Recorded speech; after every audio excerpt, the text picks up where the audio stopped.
Hello everyone, स्वागत है आप सभी का मेरे YouTube channel Way to Rise Hub में। तो गाइस, हम लोग कर रहे थे यहाँ पर सर्कल। हमने अपने सर्कल के 2 लेक्चर्स कंप्लीट कर लिए थे। ठीक है, अगर किसी ने मेरे पुराने लेक्चर्स नहीं देखे हैं तो वो जाके देख सकता है, मेरे चैनल पर पड़े हुए हैं। और उस प्लेलिस्ट को सेव कर ले ताकि आपको इसके आने वाले जो भी वीडियोज़ हैं इस प्लेलिस्ट में जो ऐड होंगी उनके बारे में इन्फॉर्मेशन मिल जाए। ठीक है, तो हमने अब तक देखो सर्कल में अपना बेसिक जो 2 थ्योरम्स थी वो कर ली थी। ठीक है, उन पर बेस्ड एप्लीकेशन बेस्ड क्वेश्चंस कर लिए थे। और वो जो दोनों थ्योरम थी ना, वो पेपर में बहुत आती हैं। ठीक है, तो उन वो मतलब ऐसा है कि डायरेक्टली भी आ सकती हैं या क्वेश्चन में भी एप्लीकेशन के बेस्ड पे आ सकती हैं, लेकिन आती बहुत ज़रूर है, क्वेश्चन वहीं से बनता है। ठीक है, तो उन दोनों थ्योरम्स को आप जरूर जाके देख लीजिए पीछे। तो आज हम आगे बढ़ रहे हैं। आज एक और थ्योरम है आपकी, मतलब ये 3 थ्योरम बेसिक हैं जो पूरे चैप्टर को बनाती हैं। ठीक है, तो आज हम उसकी थर्ड थ्योरम को कर रहे हैं। चलिए स्टार्ट करते हैं।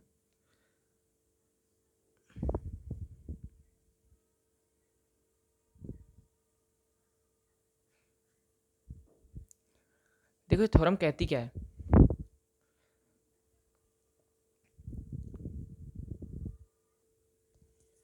तो बच्चों, ये 2 कंसेंट्रिक सर्कल्स हैं। कॉन्सेंट्रिक सर्कल्स क्या होते हैं? देखो, ऐसे सर्कल जिनका सेंटर सेम हो, यानी कि आपने जिनको एक ही सेंटर लेकर, यहाँ पे वो सेंटर क्या हमारा कॉमन सेंटर, तो एक ही सेंटर लेकर जिन्हें 2 सर्कल्स को बनाया जाता है उन्हें हम कॉन्सेंट्रिक सर्कल्स कहते हैं, जिनकी रेडियस अलग होती है लेकिन जो सेंटर होता है वो सेम होता है। तो हमारे यहाँ पे जो कॉमन सेंटर दोनों का वो ओ है। हमने एक सर्कल ये बनाया किसी रेडियस से, एक बड़ा वाला सर्कल बनाया है। ठीक है, तो एक स्मॉलर सर्कल है, एक लार्जर सर्कल है।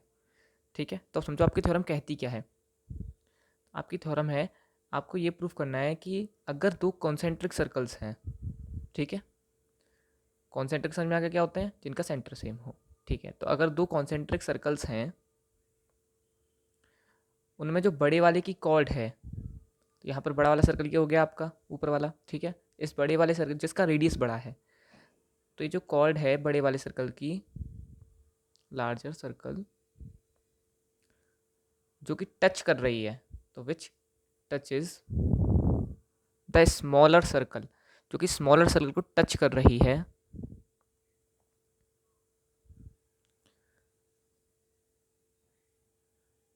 Is bisected at that point. मतलब जिस पॉइंट पर ये उसको टच करेगी छोटे सर्कल को, उस पर ये बाइसेक्ट होगी। आपको ये प्रूफ करना है।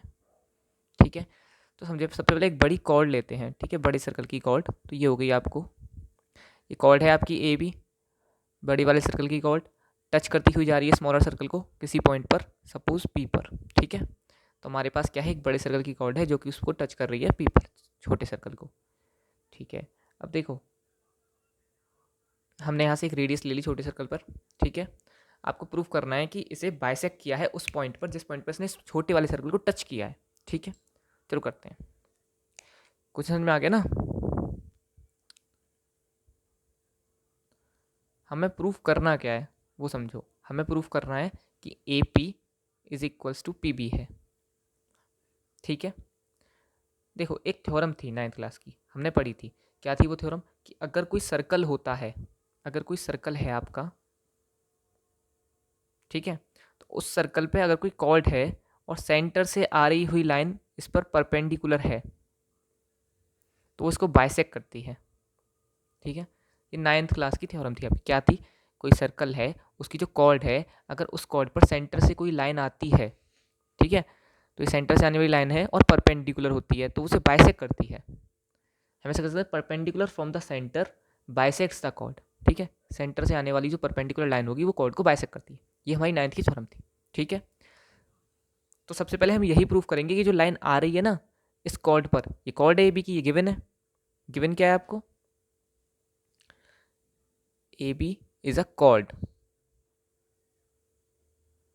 To larger circle. A B जो है कॉर्ड है लार्जर सर्कल के लिए, ये आपको गिवन है। तो ये जो कॉर्ड है ए बी, इस पर जो सेंटर से लाइन आई है ना, वो परपेंडिकुलर, ये पहले बताएंगे। और फिर अगर वो परपेंडिकुलर है और सेंटर से भी आई है तो वो तो उसे बाइसेक्ट करेगी ही, है ना। बस इतना सा करना है।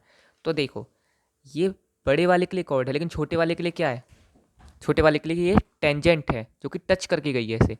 और हमने पढ़ा था कि अगर, और ये क्या है, रेडियस छोटे सर्कल की, हमने पढ़ा था कि अगर रेडियस किसी भी टेंजेंट पर आती है तो उसे क्या करती है, 90 डिग्री पे उसे कट करती है। ठीक है, तो ये 90 डिग्री का एंगल बनाती है।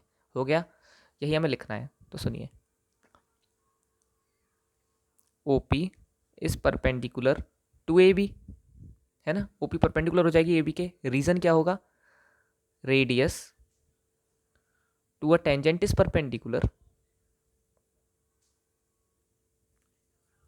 To a tangent. रेडियस जो है वो टेंजेंट के परपेंडिकुलर होती है। इतना क्लियर है। अब जो वो परपेंडिकुलर है यानी कि ये वाला एंगल आपको 90 डिग्री मिल चुका है। अब ये 90 है और ये आपका सेंटर से भी आती हुई लाइन है, तो हम क्या बोल सकते हैं, वही जो हमें चाहिए कि AP इक्वल्स टू PP, यानी कि P ने इसको बाइसेक्ट किया है। तो हम लिखेंगे लेकिन, बट जो परपेंडिकुलर होती है सेंटर से, from centre bisects the chord. आई बात समझ में। हमने पहले परपेंडिकुलर प्रूफ करी। परपेंडिकुलर कैसे प्रूफ करी, जो हमने अभी पीछे की 2 थ्योरम्स पढ़ी थी। ये फर्स्ट थ्योरम थी, अगर किसी ने नहीं देखी है तो वो देख सकता है पीछे जाके, ठीक है। ठीक है, तो आपने पहले ये प्रूफ किया कि 90 डिग्री है। 90 डिग्री कैसे प्रूफ किया, हमने कहा कि ये सेंटर से आ रही है, बल्कि तो रेडियस है, और टेंजेंट पर रेडियस कैसी होती है, परपेंडिकुलर होती है, ये हमारी थ्योरम कहती है। ठीक है, दूसरी बात हमने कहा कि हमने 9th में एक और चीज़ पढ़ी थी, क्या, कि अगर सेंटर से आने वाली कोई परपेंडिकुलर लाइन कॉर्ड पर पड़ती है, बड़े वाले के लिए तो कॉर्ड है ना, तो उसे बाइसेक्ट करती है, वही हमने यहाँ लिख दिया है। तो हमें मिल गया AP is equals to PB। ठीक है, यही प्रूफ करना था आपको। इतना समझ आया, ठीक है। चलिए तो फिर नेक्स्ट चलते हैं आगे। ये ज़रूरी प्रूफ था ना, इसे ध्यान से देख लीजिएगा एक बार। चलिए अपने नेक्स्ट क्वेश्चन पे बढ़ते हैं हम आगे। हमारी थ्योरम्स काफ़ी थी, ये अच्छी अच्छी थ्योरम्स, तीनों तीनों थ्योरम डायरेक्टली भी आ सकती हैं, तो उन्हें देख लीजिएगा अच्छे से। अब क्वेश्चंस देखते हैं कुछ। तो हमारा एक सर्कल है, ठीक है। इस सर्कल का जो सेंटर है वो आपका O है। आपके पास एक लाइन है जो कि आइए डायमीटर कह सकते हो आप उसे, ना, सेंटर से पास होने वाली लाइन डायमीटर ही होती है। तो एक डायमीटर है हमारी AB। इतना क्लियर है। क्लियर क्या, इतना सिंपल सही है ना अभी तो। एक टेंजेंट आएगी इसे, ठीक है, ये एक टेंजेंट है, आपको दिया हुआ है, यहाँ से एक लाइन आई है इस टेंजेंट पर, ये पॉइंट Q है, और ये सेंटर पे कुछ एंगल सबटेंड कर रहा है, कितना, 58 डिग्री। ठीक है, तो आपका क्वेश्चन ये है, आपको ये वाला एंगल निकालना है। तो फाइंड एंगल ATQ। ठीक है, आपको ये फाइंड करना है, थोड़ा ज़्यादा दूर हो गया। इतना क्लियर है। आपको क्या दिया हुआ है, आपको सिर्फ दिया हुआ है कि जो एंगल है ये 58 डिग्री है, और आपको ये वाला एंगल निकालना है। समझ आया क्वेश्चन, एक बार अच्छे से फिगर देख लो। 58 दिया हुआ है, ये वाला एंगल निकालना है हमें, तो चलो करते हैं। देखो यहाँ पर भी एक छोटा सा थ्योरम जो है 9th की लगेगी। 9th वाली थ्योरम सब रिवाइज कर लेंगे छोटी सी 5 मिनट की वीडियो में, ठीक है, क्योंकि चैप्टर में यूज़ हो रही हैं। अभी फ़िलहाल इसको समझो, ये क्या है। देखो आपके पास है ये वाला एंगल 58 डिग्री। अब एक बात समझो, A और Q यही दोनों पॉइंट, यहाँ से A और यहाँ से Q, यही दोनों पॉइंट इस सेंटर पे बना रहे हैं, है ना, और यही दोनों पॉइंट इस एंगल को बना रहे हैं, ऊपर वाले को। यहीं से तो आया है, ये इसी सेम आर्क से। AQ आर्क ही आपकी सेंटर पे एंगल बना रही है, और AQ आर्क ही यहीं से ये जो एंगल जा रहा है यहाँ पर, ठीक है।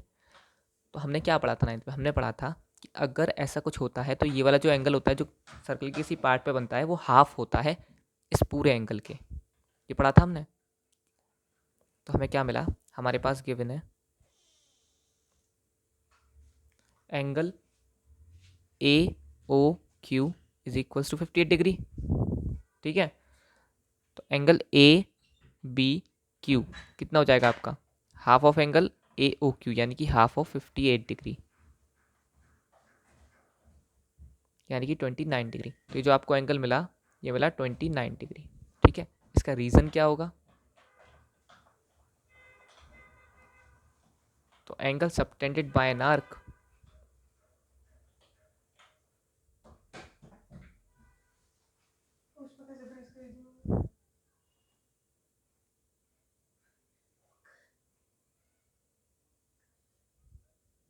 At centre is double of the angle subtended bye it at any part. ठीक है,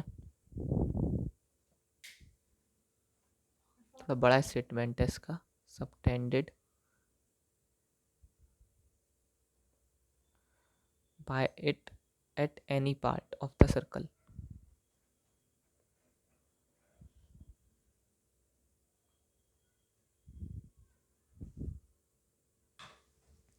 ठीक है, देखो एक लाइन क्या कह रही है, अगर कोई आर्क सेंटर पे एंगल सबटेंड कर रही है और वही आर्क इस सर्कल के किसी भी पार्ट पर, चाहे यहाँ हो, चाहे यहाँ हो, चाहे यहाँ हो, चाहे यहाँ हो, चाहे यहाँ हो, कहीं भी हो, एंगल बना रही है, सेम आर्क मतलब ये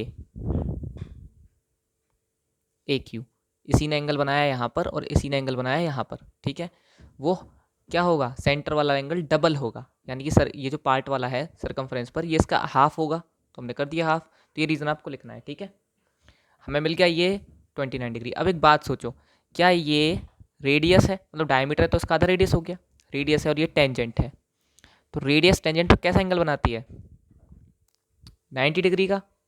ठीक है, तो हमें मिला कि एंगल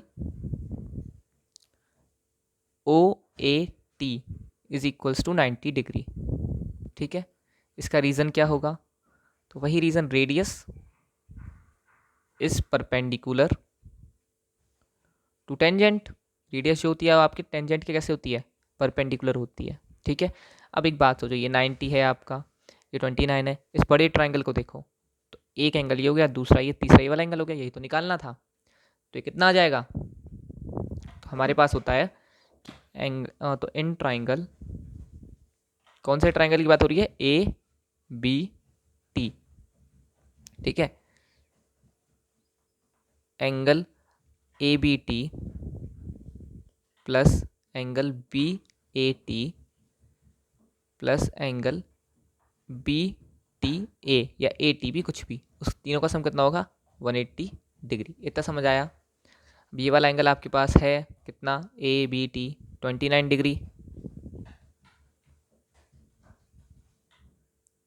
प्लस एक एंगल आपके पास कितना है 90 डिग्री, ये वाला एंगल हम x मान लेते हैं, तो x निकाल लेंगे, इक्वल्स टू में चल रहा है 180 आपका, तीनों एंगलों का सम कितना होगा 180 degree. Angle sum property, triangle के तीनों एंगलों का सम 180 होता है। तो 90 और 29 119, तो x की वैल्यू हो जाएगी आपकी 180 माइनस 119 डिग्री। अब किसी की कैलकुलेशन तेज हो तो इसे जल्दी से निकाल लो, है ना, तो ये जाएगा 61 डिग्री। ठीक है, एंगल आपका आ जाएगा 61 डिग्री। समझ आया क्वेश्चन। तो यहाँ पर भी और इससे प्रीवियस वाली थ्योरम में भी दो थ्योरम्स हमारी 9th क्लास की लगी थी, है ना, तो रिवाइज कर लेना, थोड़ी सी रिवाइज कर लेंगे हम लोग एक बार 9th की सारी थ्योरम्स को छोटी सी वीडियो में। ठीक है।